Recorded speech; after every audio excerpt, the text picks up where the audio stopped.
نہ صرف بھارت بلکہ پاکستان سمیت اس خطے پر بھی کسی نہ کسی طرح اثر انداز ہونے جا رہا ہے۔ چھوٹا اور درمیانہ درجے کا جو کسان ہے وہ بری طرح سے متاثر ہوگا۔ 2,96,438 بھارتی کسانوں نے خودکشی کی۔ سکھوں کی آزادی کی تحریک ایک مرتبہ پھر سے زور پکڑ سکتی ہے۔ تحریک کا الزام پاکستان اور چین پر لگا دیا۔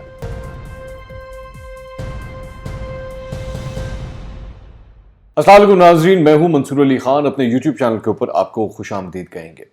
ناظرین، آج ہم جس اہم مسئلے پر بات چیت کرنا چاہ رہے ہیں اس کا تعلق ویسے تو بھارت کے ساتھ ہے، مگر صورتحال سے دکھائی دے رہا ہے کہ یہ مسئلہ نہ صرف بھارت بلکہ پاکستان سمیت اس خطے پر بھی کسی نہ کسی طرح اثر انداز ہونے جا رہا ہے۔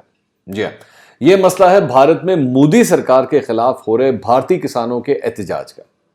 ناظرین، سب سے پہلے اس مسئلے کا پس منظر سمجھنا بہت ضروری ہے، کیونکہ 2014 کے بعد سے مودی حکومت کے خلاف شہریت ترمیمی بل یا آرٹیکل 370 کے خاتمے کے حوالے سے مسلمانوں اور اچھوتوں کے ساتھ ہو رہے بے رحمانہ سلوک کے خلاف یہ احتجاج ہمیں نظر ہوتا آ رہا ہے۔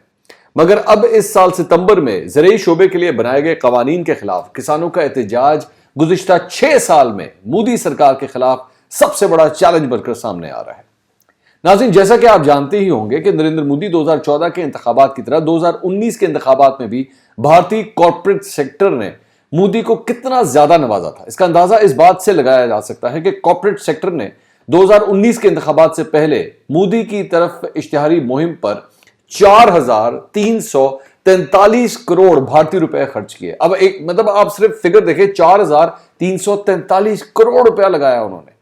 مودی نے اس کارپوریٹ سیکٹر کی طرف سے کی گئی اس سرمایہ کاری کا صلہ اب اس کارپوریٹ سیکٹر یعنی بڑے بڑے سرمایہ کار، بڑی بڑی کمپنیاں ان کو فائدہ پہنچانے والے قوانین بنا کر دینا شروع کر دیا ہے۔ اس سال ستمبر میں مودی سرکار کی طرف سے 3 ایسے قوانین بنائے گئے جن کا مقصد صرف اور صرف بڑے سرمایہ داروں، فارمنگ سیکٹر کی بڑی مگرمچھوں اور مودی کے حامی بڑے زمینداروں کو نوازنا ہے۔ ان قوانین میں زرعی پیداوار تجارت اور کامرس قانون، کسان زرعی سروس قانون اور ضروری اشیاء قانون شامل ہیں۔ بنیادی طور پر ان قوانین کے تحت اب حکومت کے مقرر کردہ نمائندوں کے بجائے نجی خریدار کسانوں سے زرعی اجناس خرید کر اسے ذخیرہ کر سکیں گے۔ اس سے پہلے بھارتی کسانوں کی اکثریت اپنی اجناس کو حکومت کی زیر نگرانی چلنے والی منڈیوں میں ایک طے شدہ قیمت پر فروخت کرتی تھی۔ اب کسان کو وہی اجناس اگانا ہوں گی جو کسی مخصوص خریدار کی مانگ کو پورا کریں۔ یوں ان قوانین سے بڑی بڑی کمپنیاں، سپر مارکیٹیں اور آن لائن کمپنیوں کو ہی زیادہ فائدہ ہوگا۔ چھوٹا اور درمیانہ درجے کا جو کسان ہے وہ بری طرح سے متاثر ہوگا۔ بھارت میں زرعی شعبے یا کسانوں کی کیا اہمیت ہے، اس کا اندازہ اس بات سے لگایا جا سکتا ہے کہ بھارت میں آج بھی 58% آبادی اپنی روزی روٹی زراعت کے ذریعے کماتی ہے۔ 2011 میں بھارت میں کی گئی آخری مردم شماری کے مطابق بھارت میں 118.9 ملین افراد کا تعلق کاشتکاری سے ہے۔ کسانوں کی معاشی اہمیت کے ساتھ ساتھ ان کی سیاسی اہمیت کا اندازہ اس بات سے بھی ہوتا ہے کہ بھارت میں کسی بھی سیاسی جماعت کو مرکز یا یوپی، مدھیہ پردیش، راجستھان، مغربی بنگال، پنجاب اور ہریانہ سمیت سب سے اہم ریاستوں سے انتخابات جیتنے کے لیے کسانوں کی اکثریت کی حمایت درکار ہوتی ہے۔ جبکہ بھارت کے سافٹ امیج کو پوری دنیا میں ابھارنے والی بالی ووڈ انڈسٹری میں بھی کسانوں کے مسائل کو لے کر مدر انڈیا، 2 بیگھہ زمین، نیا دور، غلامی، کسان، پپلی لائف سمیت درجنوں فلمیں ایسی بن چکی ہیں۔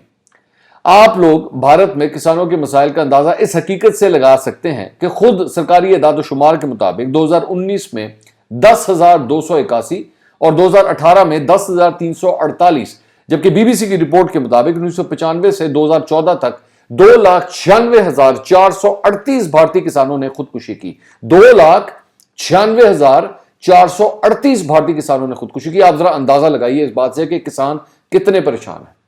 یوں تو بھارت میں کسانوں کو صدیوں سے کئی مسائل کا سامنا رہا ہے، مگر 1991 میں آزاد منڈی کا راستہ اختیار کرنے کے بعد بھارت میں کسانوں کو جن مشکلات کا سامنا ہے ان میں قرضوں پر بھاری سود، بیجوں کا مہنگا ہونا، زمین کی ملکیت، ساہوکاروں اور بڑے زمینداروں کا استحصال اور موسمی نامواقف حالات اور پانی کی کمی کے مسائل شامل ہیں۔